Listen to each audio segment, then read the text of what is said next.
Hey guys, it's Dangani, and that Breath of the Wild sequel announcement, not gonna lie, made me so excited that I got my emergency Master Sword. Oh hey, Dangani. Okay, let me give some context. Breath of the Wild is just about my favorite video game of all time. I got that game the same day I got my Switch. I was visiting Tennessee for family and such, and I told my cousin I'd pay him back if he was able to cop a Switch for me at Best Buy or something. Because, remember, this is when the Switches were out of stock everywhere. But, to my surprise, he found one and picked up Breath of the Wild with it. So, after hearing insanely positive reviews from literally everywhere, and it being the only game I kinda had, I went ahead and played it.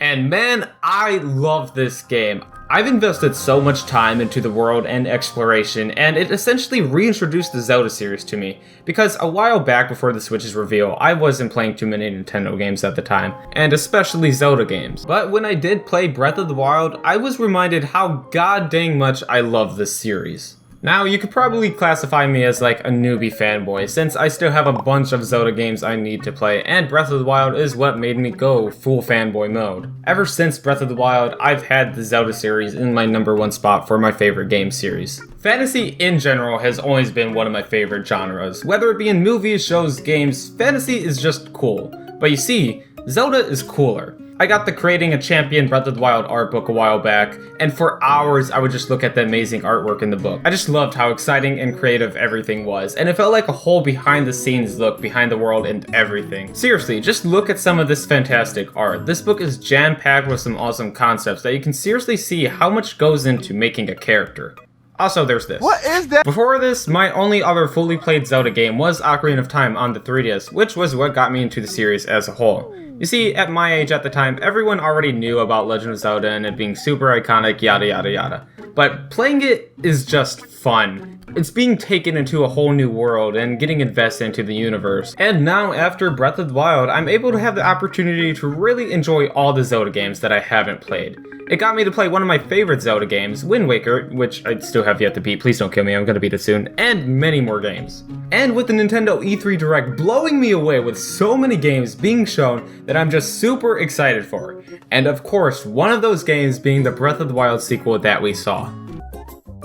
Wait, why did he have an emergency Master Sword in the first place? That sequel announcement flipped me out. I mean, that's why I pulled out my emergency Master Sword. And not just because it's the sequel being announced, but because it looks so different. It's dark and scary and ominous, and it's just so cool.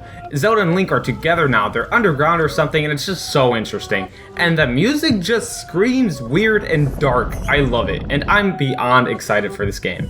You see, that's what the Zelda series is able to do though. Every entry in the series can be so different but still loved by fans.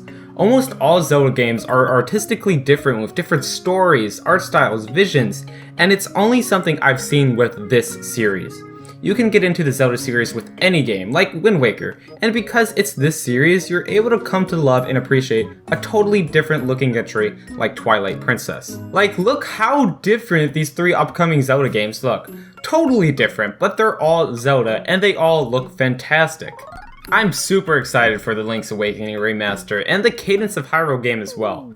I only played a very little bit of the original Link's Awakening game, and seeing this remaster not only look faithful, but looking amazing with an adorable art style that just looks so fun to play. And the Cadence of Hyrule game looks fantastic as well. The Crypt of the Necrodancer series is really unique, cause, you know, it like moves to the rhythm or whatever. I had no idea what it was when we first saw the original announcement, but it got me really excited. You see, the Zelda series can be creatively different with each new entry in the series. The games are able to be fun and lighthearted, dark and gritty, creepy and mysterious, or adventurous and joyful. And I love and appreciate it all. It's a series that can captivate anyone at any age, and all you have to do is give it a chance. And it's amazing to see all the excitement with the Legend of Zelda series as well. I had no idea that the Breath of the Wild sequel was going to be shown, but it was! And Nintendo knows no one saw it coming. They put it at the end of the Direct. Right when we thought Banjo-Kazooie for Smash was the last big announcement, Takahashi waited for a second, then quietly whispered, "We got one more announcement." And then we heard the creepy music, everyone was looking cautiously at the art style, and then BAM! We see Zelda from the distance, and then Zelda and Link, and just the whole trailer has got me unbelievably excited. And not even only the Breath of the Wild sequel announcement was hype, So many things were. That Smash Bros. Cinematic to open up the Direct, beautiful. And then when we saw who it was... Yo, who the f- Okay, personally, I don't care for Dragon Quest, but I'll give it a shot eventually. Then they show off a bunch of the new stuff in Luigi's Mansion 3. The original Luigi's Mansion is one of my favorite games. Actually, a long time ago, my mom made me return it because she thought it was too scary for me as a kid, which it's not, Mom. I wasn't scared. And it probably made me like the game even more. We got to see more Fire Emblem as well, and even though they kind of invaded like 18 character slots in Smash Bros. To get popular, this new game looks really fun and I really want to play it. And since we're talking about weeb junk, Astral Chain looks really cool and I'm probably gonna pick that up as well. But more importantly than any of these weeb games, we saw Animal Crossing, and it looks beautiful. I've been waiting to play Animal Crossing for so long, and seeing it on Switch looking so nice, I can't wait till it comes out. And of course, Banjo-Kazooie being revealed was super cool. Everyone saying a Western origin character couldn't get in Smash, well, there he is in full glory. Nintendo by far isn't a perfect company. Their online is still garbage, and at times it really feels like they don't listen to fans. But moments like these make me realize why I love this company. It created so many unforgettable experiences and memories for me, so Nintendo is always going to hold a special place in my heart. Gotta take a pee-pee. Hello? Hi, hello, Dangani, is this you? Ah, what's up, Dappy? Yeah, I just wanted to remind you that you sort of dismembered me, and you're paying for my hospital bill, alright? What? Why do I have to pay it? Because you sliced my arm off with the Master Sword. I mean, it was an accident. Anyway, I'm just gonna set my phone down right here and then I'm gonna walk away slowly. I'll talk to you later, dude. Dangani.